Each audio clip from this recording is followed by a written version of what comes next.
On ne sait plus que dire en fait pour cet amiral. Est-il de retour? Mort-vivant le plus célèbre, c'est comme ça qu'on l'appelle actuellement. L'amiral Viktor Sokolov est bien vivant. Au moins, c'est le message que veut faire passer Moscou.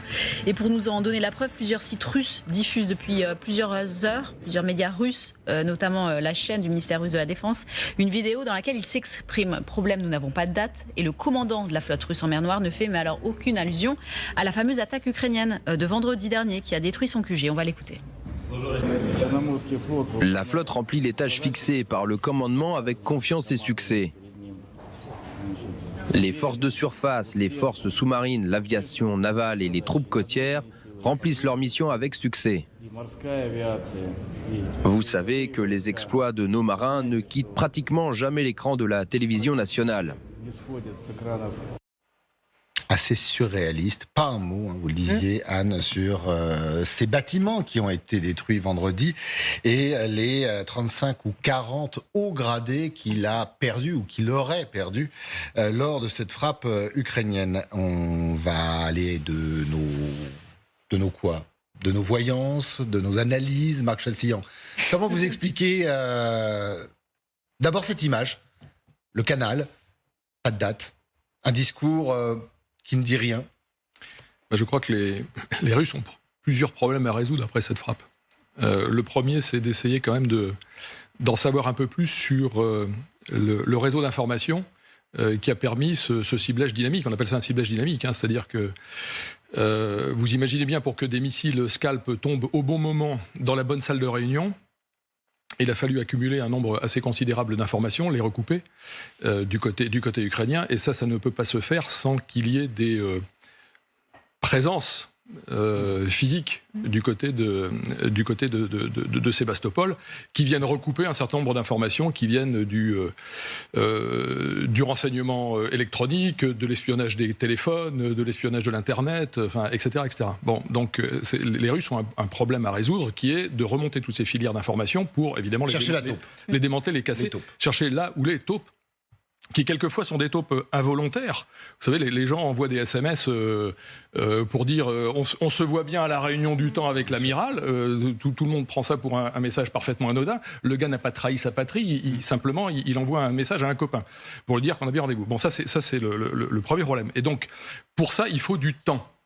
Donc, un des moyens pour les Russes, d'abord de semer le trouble chez les Ukrainiens, et chez tout le monde, c'est de faire apparaître l'amiral Sokolov, alors mort-vivant, zombie, en fait on ne sait pas de quand date cette vidéo, parce que du temps, ils en ont besoin, à la fois pour, semer le trouble chez les Ukrainiens.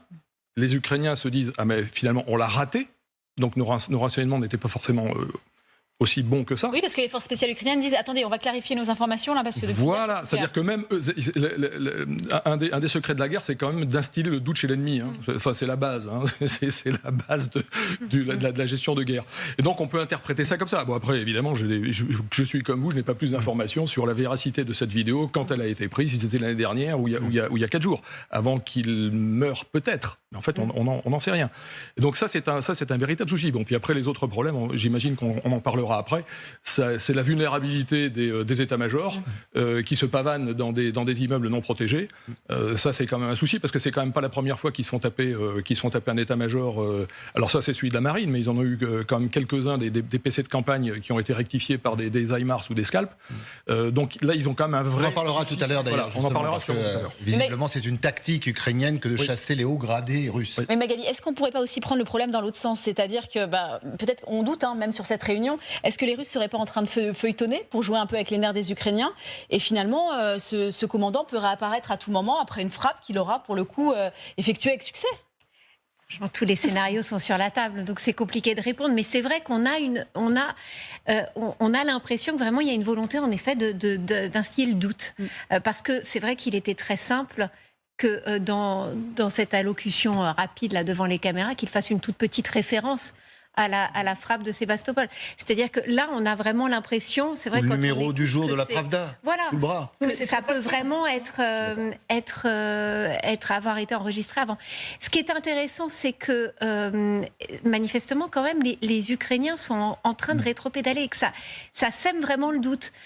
Sur CNN, par exemple, le nouveau ministre de la Défense ukrainien répondait à une question de la journaliste Christiane Amanpour, et elle lui dit, bon, alors, il est mort, il n'est pas mort? Et il dit, le ministre ukrainien répond, s'il est mort, c'est une bonne nouvelle. Donc on voit que, voilà ce qu'il dit, Umerov, Sokolov nuit, est dans nos confrères de territoires CNN. temporairement occupés.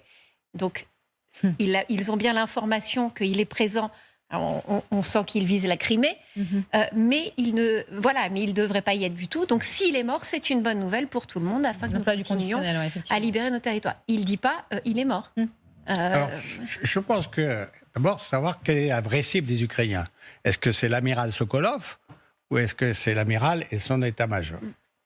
Si c'est l'amiral Sokolov... Parce que je rappelle juste aux téléspectateurs qu'il y avait tout l'état-major qui gère la mer Noire, la marine, mais également Selon les Ukrainiens.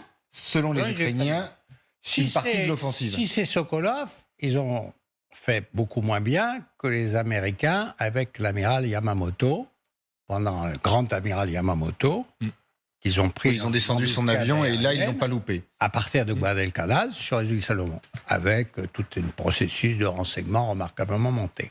Donc, de ce cas-là, apparemment, ils ont loupé. Si c'est l'amiral et son état-major, ça paraît en partie réalisé. Ce que je vais dire va vous paraître paradoxal, et pas forcément contre-productif pour les Russes. Pourquoi? Parce que ça montre bien que c'est pas parce qu'on est amiral qu'on échappe au risque. Et que globalement, entre les officiers généraux et les troupes et les marins, finalement, tout le monde court des risques. Ce qui n'était pas évident dans les guerres précédentes, où souvent les états-majors étant plus en profondeur, étaient moins touchés peut-être que les troupes, même certainement que les troupes au contact. Là, on voit bien qu'il y a écrasement de la profondeur et que les PC sont extrêmement vulnérables. Il y a d'autres exemples de PC qui ont été touchés. Ce qui, globalement, enlève une possibilité de dire aux pauvres soldats vous vous battez en première ligne pendant que vos chefs se gobergent à l'arrière. Ouais. Donc ça, on ne peut plus le dire, puisque manifestement, les PC sont devenus des cibles majeures, et c'est le cas pour Sébastopol, c'est aussi le cas en Ukraine occupée, et donc on a ce point de vue-là. Donc est-ce que là encore... c'est un point marqué, j'en suis pas sûr. Il y a par contre ce qui réussit pour les Ukrainiens, de ce que je pense, c'est la campagne globale menée sur la Crimée. Ça, c'est réussi. Des PC, des centres solaires, des navires en radoub, des ponts, tout ça, c'est réussi. Par contre, leur campagne de communication sur l'amirauté, puisque c'est manifestement l'amirauté qui a été touchée, ça semble pas parfaitement productif. C'est peut-être aussi une façon de ne pas parler de tous ceux et toutes celles qui sont morts au moment de cette frappe et qui comptaient peut-être pour l'armée russe. Votre analyse? Oui, je vais émettre une autre hypothèse, c'est qu'effectivement, il faut se rappeler dans quel monde on vit, c'est-à-dire les réseaux sociaux permettent d'avoir des informations rapidement, et je ne serais pas surpris que les Ukrainiens, si on part du principe qu'ils ont saisi une opportunité, où ils n'avaient pas nécessairement tous les renseignements, au contraire, sur qui exactement était là, ils savaient juste, il y a une réunion de haute importance, on peut frapper, on frappe. Et ensuite, ils utilisent la désinformation sur les réseaux sociaux pour créer une réaction de la part des Russes. Et donc savoir si oui ou non, ils ont bien tué l'amiral Sokolov, ou si oui ou non, quels sont les dégâts, quels sont les dommages, et de manière générale, jauger justement comment se comportent les Russes. Et là, à partir de Ils ont eu les infos avant, mais pas après. Personne pour vérifier. C'est ça, exactement. Donc comment vérifier autrement?